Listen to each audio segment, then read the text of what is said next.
ተመልካቾቻችን አሁን የደረሰን ሰበር ዜና አለ። ትላንት የጀመረው ጥቃት ቀጥሎ በዛሬው ዕለት በአማራ ክልል የአማራ ፋኖ ብሔራዊ ንቅናቄ በተለያዩ ቀጠናዎች የሚያደርገው የሉና ተጋድሎ ባለፉት 2 እና 3 ቀናት ተጠናክረው ቀጥሏል። የምስራቅ አማራ ቀጠና በርካታ ድሎችን መቀዳጀቱ ተገለጸ።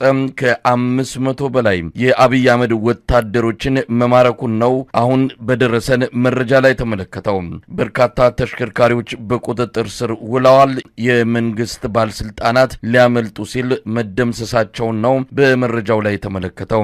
በርካታ ከተሞች በቁጥጥር ስር መዋላቸው እየተገለጸ ነው። ከቀጠናው የፋኖ አመራሮች እንደገለጹት ከሆነ በየቦታው የሚደረጉ ውጊያዎችን ዝርዝር መረጃ ተጠናክረው የሚቀርቡበት ምናልባት ከጥቂት ሰዓታት በኋላ ሊሆን ይችላል። እሱን መጠበቅ ግድ የሚል ቢሆንም ዛሬ ያሉትን አንዳንድ ያውደ ውጊያ ውሎችን ስንመለከት ከትላንትናው የበለጠ ወታደራዊ ድል እንደተገኘ ነው መረዳት የሚቻለው። 500 በላይ የአብይ አህመድ ወታደሮች በቁጥጥር ስር የዋሉበት በርካታ ተሽከርካሪዎች እንደዚሁም ሙጃ የተሰኘችው ቁልፍ ስትራቴጂክ ቦታ እንደሆነች ቀደም ሲል አንተ እንደገለጽከው በተለያዩ ጊዜ በሚደረጉ ውጊያዎች እችን ከተማ የተቆጣጠረ ኃይል ድሎችን የማግኘት እድሉ ሰፊ እንደሚሆን ከዚህ ከተማ በመነሳት በአራቱም አቅጣጫ ያሉትን ቀጠናዎች በቀላሉ ለመያዝና ለመቆጣጠር የሚያስችል እንደሆነ ነው የሚነገረውና ሙጃን መቆጣጠር በራሱ እንደ ትልቅ ድል ሊታይ የሚችል ነው። ለማንኛውም በርካታ አካባቢዎችን ውጊያ እየተደረገ ያለው ጎጃም ቀጠና በርካታ ድሎች ተገኝተዋል። የአገዛዙ ሰራዊት ላይ በተወሰደ እርምጃ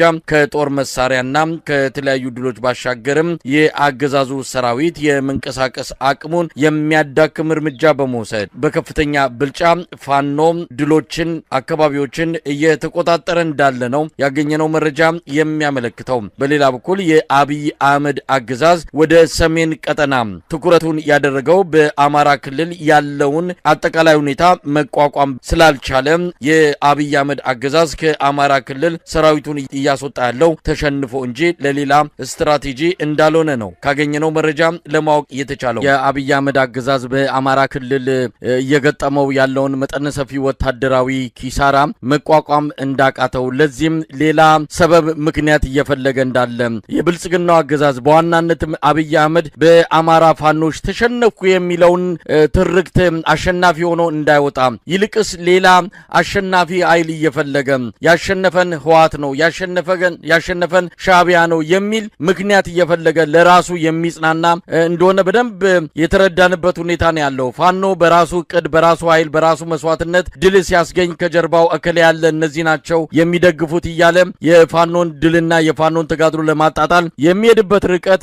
አሁን በተለይም ሽንፈቱ ሙሉ በሙሉ ገሃድ እየወጣና የአደባባይ እውነት እየሆነ ሲመጣ ወደ ሌላ አካባቢ ሰራዊቱን በማንቀሳቀስ የተሸነፍኩት ወይም ደግሞ አማራ ክልል ላይ የፋኖ ኃይሎች የበላይነትን የያዙት ሰራዊቱን በማስወጣቴ ነው የሚል ምክንያት ከወዲሁ አዘጋጅቶ እየተንቀሳቀሰ እንዳለ ነው ለመረዳት የተቻለው። እንደ ባለፈውም እንዳነሳሁት በአማራ ክልል የፋኖ ኃይሎች ሁሉን ነገር ማድረግ የሚችሉበት ጦርነትን ማስቆም ጦርነትን ማካሄድ ከአብይ አህመድ በላይ የአማራ ክልል ሁለንተናዊ ሁኔታን የመወሰን የሚችሉበትን አጠቃላይ ነገር ኳሷን በእግራቸው ስር ያደረጉ እንደሆነ ምንም ጥርጥር የለውም። የኤርትራ ጋር ያለውም ከህወሓት ጋር ያለውም ፍጥጫ ፋኖ በኩል የመጣበትን አደጋና የመጣበትን ተጽዕኖ መቋቋም ስላልቻለም በእነሱ አማካኝነት በእነሱ ተሸንፍ ያለው በሚል ለአማራ ህዝብ ያለውን ንቀት ለማሳየት የሄደበት ርቀት እንደሆነ ይገልጻሉ። ለማንኛውም በአማራ ክልል ባለፈውም እንዳነሳ ነው የአብይ አህመድ አገዛዝ በፖለቲካውም በወታደራዊም ተሸንፏል። ምንም ማድረግ ከማይችልበት ሁኔታ ውስጥ ነው የሚገኘው። በዚህ አንጻር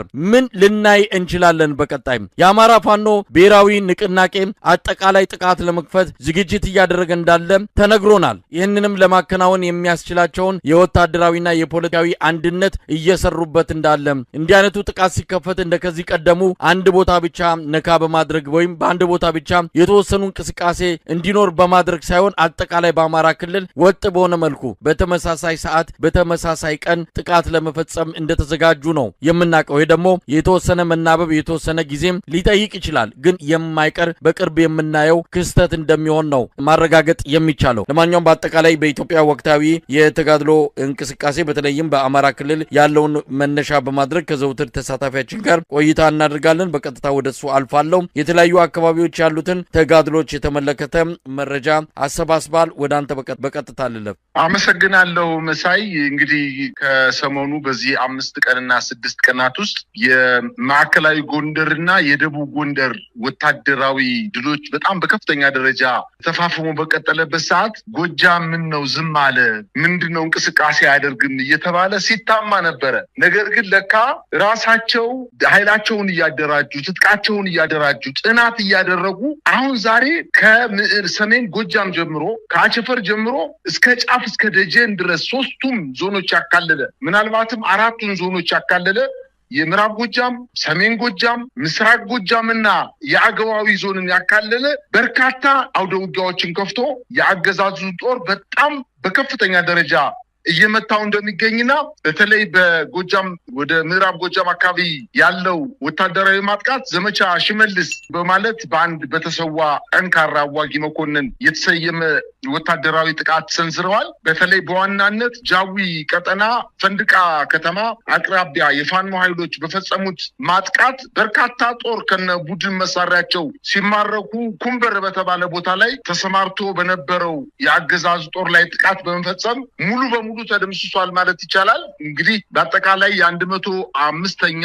ኮር 206ኛ ኮር እንዲሁም 201ኛ ኮር የፋኖ ኃይሎች በጋራ ተቀናጅተው በፈጸሙት የማጥቃት እንቅስቃሴ 2 ድሽቃ፣ 10 ብሬን፣ 4 ስናይፐር እና 1 የክፍለ ጦር መገናኛ ሬዲዮን ጨምሮ 2 የመስመር መገናኛ ሬዲዮዎችን በመማረክ 200 በላይ የነፍስ ወከፍ መሳሪያዎችን ከ50,000 በላይ ተተኳሽና 150 የመከላከያ ሰራዊቶችን መግደላቸውንና በርካታ ከ32 በላይ ምርኮኛ የመከላከያ ሰራዊት ብቻ ምርኮኛ 32 ምርኮኛ በእጃቸው ማስገባታቸውን እንግዲህ ማለት በወታደራዊ ቋንቋ በሙሉ በዛ አካባቢ የነበረው ክፍለ ጦር ሙሉ በሙሉ ተመቶ ፈርሷል ማለት ነው።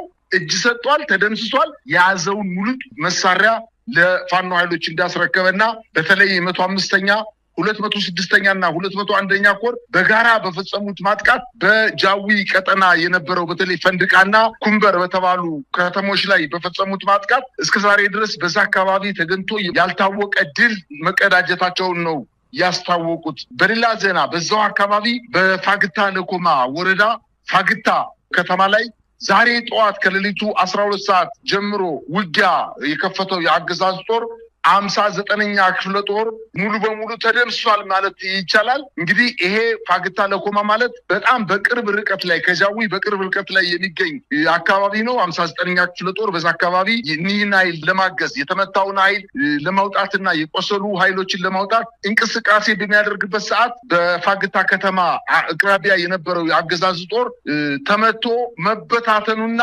በርካታ ኃይሉ እጅ መስጠቱን ለማወቅ ተችሏል። በሌላ አቅጣጫ እንደዚሁ በምስራቅ ጎጃም ዞን ዋና ከተማ ደብረ ማርቆስ ከተማ አካባቢ ወይንም ዙሪያ የአማራ ፋኖ ብሔራዊ ንቅናቄ ቴዎድሮስ እዝ 206ኛ ኮር ዛሬ በሌሊት ወደ ከተማዋ ዘልቆ በመግባት ከመድኃኔዓለም ከተማዋ ውስጥ ከመድኃኔዓለም ቤተክርስቲያን እስከ ባለ እግዚአብሔር ቤተክርስቲያን ባሉት አካባቢዎችና አዲሱ ፍርድ ቤት ተብሎ በሚጠቀሰውና ዋጋም በተባለው አካባቢ መሽጎ በነበረው የአገዛዙ ጦር ላይ 14ኛ ክፍለ ጦር በሞርተር የታገዘ ጥቃት በመፈጸም የ14ኛ ክፍለ ጦር በደብረ ማርቆስ ከተማ ከባድ የማጥቃት እንቅስቃሴ በማድረግ ትልቅ ድል እንዳገኘና 34ኛ ክፍለ ጦር ደግሞ በደጀን ወረዳ በጉባያና ስብሸንጎ በተባለው